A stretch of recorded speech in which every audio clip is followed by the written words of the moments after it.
Assalamualaikum warahmatullahi wabarakatuh. Perkenalkan, nama saya Chandra Darwis. Hari ini saya akan melakukan eh, presentasi ya, terkait syarat pengurusan sertifikat tanah dan bangunan ke BPN. Saya buat video ini dengan harapan pihak BPN juga menonton ya, termasuk Gubernur Banten juga menonton, agar ada improvement atau perbaikan lah ya di BPN kita, juga Bapeda ya, sebagai pemungut pajak daerah ya. Jadi saya itu akan menyampaikan terkait pengurusan roya, pengurusan balik nama, peningkatan sertifikat dari SHGB ke SHM. Kemudian ada sedikit studi kasus yang saya alami. Jadi dari pengertian dari BPN sendiri itu adalah Badan Pertanahan Nasional ya, yang fungsi utamanya itu adalah untuk pengelola administrasi pertanahan, yang tujuannya juga untuk menerbitkan sertifikat dan menangani pendaftaran hak, pemeliharaan data, dan pemetaan tanah, dan lain-lain. Ya, termasuk juga nanti untuk wakaf ya.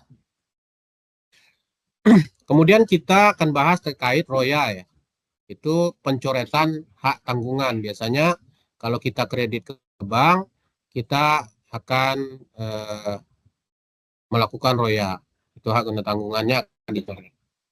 Salah satu step-step yang dilakukan adalah formulir permohonan roya, yaitu memfotokopi KTP kakak pemohon, sertifikat tanah asli, sertifikat hak tanggungan, ya, atau roya, surat lunas dari bank atau kreditur, surat kuasa jika dikuasakan, dan bukti sektor pembayaran PNBP itu 50.000, ya.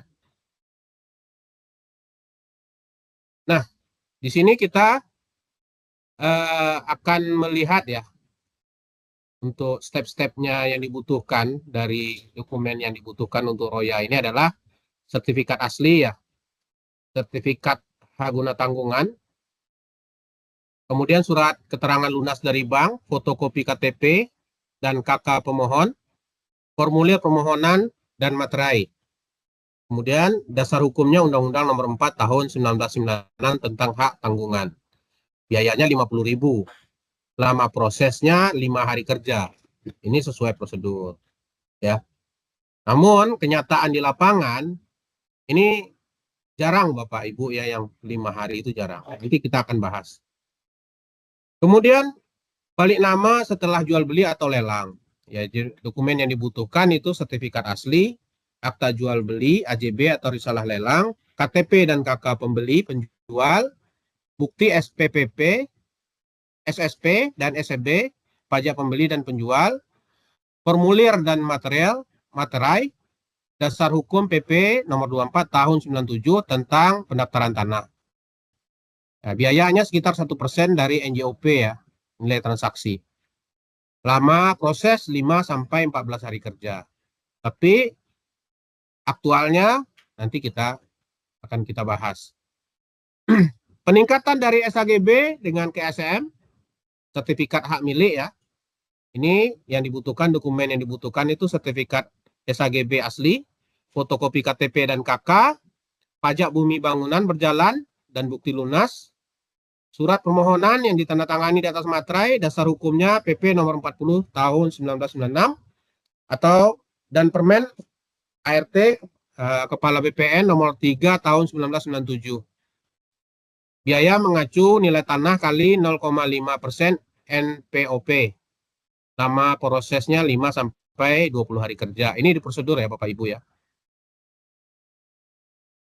Kemudian kita coba ke proses roya ya Pak ya. Jadi setelah kita lengkapin dokumen, kita datang nih ke BPN. Kita verifikasi input data, kita bayar ya. Dan sertifikatnya nanti itu dicoret ya. Nah, sekarang kan ada namanya pengalihan dari manual ya ke elektronik. Ini Eh, Pemohonnya saya ya, Chandra Darwis di sini. Biayanya 50.000. Ini saya ambil di Sentut Tanahku ya, Bapak Ibu ya. Bisa kita lihat di sini, dibuatnya itu 24 Oktober 2024. Selesainya itu 7 Februari 2025. Jadi Oktober, November, Desember, Januari, Februari. Berapa bulan tuh? Padahal di prosedurnya hanya 5 hari. Nah ini saya datang ke sana, tanya, itu beberapa macam jawabannya. Yang pertama, blanko habis. Mohon bersabar. Ini kita lagi perubahan dari manual ke elektronik. Ini kalau saya lihat ini BPN nggak siap, ya. Ini yang sudah ada sertifikatnya aja loh Bu ya, cuma roya aja. Mencabut hak guna tanggung aja sampai sekian. Bagaimana nanti tahun 2026 dikatakan tanah yang tidak bersertifikat jadi milik negara? Enak banget gitu loh. Orang sudah ada sertifikat aja, roya aja 5 bulan. Ya. Ini keluarnya apa? 11 Februari baru saya ambil. 11 Februari kemarin. Oke, ini aktual di lapangan ya. Oke, ini bukti-bukti surat perintah setor ya yang saya bikin tuh 22 Oktober 2024 dan ini dibayar ya 50.000 memang. Ya. Saya nggak pakai calo, nggak pakai orang dalam ya, pakai urus sendiri lah ya. Oke, selesai. Nah, setelah selesai kemarin tuh saya ingin balik nama dan saya coba bisa nggak langsung balik nama tingkat SHM nggak bisa harus satu-satu. Oke lah, kita satu-satu. Nah, ini yang kita butuhkan apa? Sertifikat asli, akta jual beli AJB atau risalah lelang, KTP dan KK penjual, bukti SP, SSB, pajak pembeli dan penjual, formulir dan yang ditandatangani di atas materai. Dasar hukumnya ini pasal PP nomor 24 tahun 97. Biayanya nanti ada kita udah ini ya. Kita bahas di belakang. Lama proses 5 sampai 14 hari. Sampai hari ini tanggal 13 Juni 2025 saya belum berhasil untuk mendaftar balik nama. Kenapa? Pertama, ini Pak ya, ada pajak PPH. Udah kita bayar nih PPH, oke. Kemudian ada lagi pajak BPHTB. Nah, BPHTB ini seperti mana Bapak lihat ini, ya. Di sini ada tanda tangan pemerintah Kabupaten Serang nih, diverifikasi. Saya sebagai orang awam tidak tahu kalau ini harus ada tanda tangan lagi. Saya tahu di sini udah ada capnya, mengetahui, dan penerima. Saya pikir ini udah selesai. Ternyata di BPN-nya bilang minta diverifikasi. Akhirnya setelah di BPN, saya kedatang lagi ke BPEDA untuk verifikasi. Nah, dari verifikasi itu ternyata dijanjikan 14 hari kerja. Itu baru selesai nih Pak, dari bulan 3 ya. 18 bulan 3 2025. Itu baru selesai kemarin. Jadi dari di sini 3 Oktober ini saya bayar, saya karena nggak tahu, saya tunggu selesai dulu. Januari kemarin selesai, roya, saya coba daftar lagi, ternyata harus diverifikasi. Dan verifikasinya lama. Akhirnya saya tunggu, baru selesai. Ini tanggal kemarin ya, 20 bulan 3. Kita datang lagi ke BPN, bisa diterima oleh BPN-nya? Ternyata tidak. Ada lagi dia minta PBB. Nah, padahal tadi kita lihat di atas sana itu syaratnya untuk balik nama itu nggak ada PBB. Ya, yang di PP Dasar Hukum 20 PP nomor 24 tahun 97 itu nggak ada tentang PBB. Oke lah, kita bayar PBB. PBB saya itu sudah saya bayar bulan tanggal 12 Maret tahun 2025.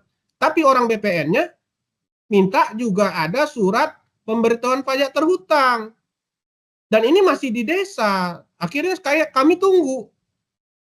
Saya pribadi saya tunggu ke desa, nelponin orang desa, RT, RW, saya teleponin. Yes aja. Kemarin akhirnya dapat dari desa. Setelah kita nunggu-nunggu, kita dapat. Saya punya teman di BPN, saya tanya, ini gimana orang loket kok mintanya pajak juga? Padahal di dalam peraturannya tidak ada minta pajak. Tapi nggak apa-apa, turutin aja Pak. Oh siap. Setelah ini kita siapkan. Ternyata apa? Pas di daftar ini Pak. Nih. Ya, tanggal 13 bulan 6 2025. Belum diverifikasi. Ya. Verifikasi sih belum. Padahal tadi udah dibayar ya ini ya. Nih. Tuh, sudah diverifikasi di sini. Kenapa di sistemnya belum? Ini apa masalahnya ini? Menunggu verifikasi ini. Bapeda mau apa ini? Orang-orang Bapeda mau apa? Bapak Ibu mau apa ini? Ini aja saya nunggunya sampai 3 bulan untuk verifikasi doang setelah dibayarkan. Ternyata setelah ini distempel, bukti sahnya ada, dokumennya ada, saya bawa ke BPN, ternyata dari sistemnya, ya, dari sistemnya belum diverifikasi. Nah ini masalah ini, ya. Jadi kepada Gubernur Banten, ya, ataupun aparat-aparat terkaitnya ini, orang-orang BPN, Bapeda, tolonglah kami rakyat ini yang ingin mengurus sertifikat aja loh, bayar pajak sulit banget gitu, ya. Jadi masa kami harus pakai calo gitu, diurus sendiri 50.000 murah, iya. 1 tahun belum selesai saya. Jadi ini tolonglah ya kepada pihak-pihak terkait ini. No viral, no justice. Masa seperti itu negara kita ini? Giliran rakyat mau mengurus sertifikatnya sulit. Tahu-tahu kalau orang banyak duit, ngurus sertifikat 1 hari selesai. Ini tolong ini, saya jujur aja sebagai rakyat Indonesia saya kecewa ini dengan BPN-nya Kabupaten Serang, juga Bapeda Serang ini saya sangat kecewa. Ya. Hanya untuk Roya, BBN, balik nama aja 1 tahun. Gak kelar-kelar. Gimana orang yang belum punya sertifikat? Untuk membuat sertifikatnya, belum lagi ngukurnya, lagi ininya, banyak lagi. Padahal di prosedurnya itu 5-14 hari. Tolonglah diperhatikan. Itu aja yang mau saya sampaikan kepada Bapeda Serang, Gubernur Banten khususnya, dan BPN Kabupaten Serang. Tolonglah kerjanya itu yang benar gitu. Kalian sudah punya prosedur. Kalian itu untuk melayani masyarakat, rakyat, makan gaji dari sana. Tolonglah, kerjalah yang benar. Nah, mudah-mudahan ke depannya lebih baik lagi. Terima kasih. Assalamualaikum warahmatullahi wabarakatuh.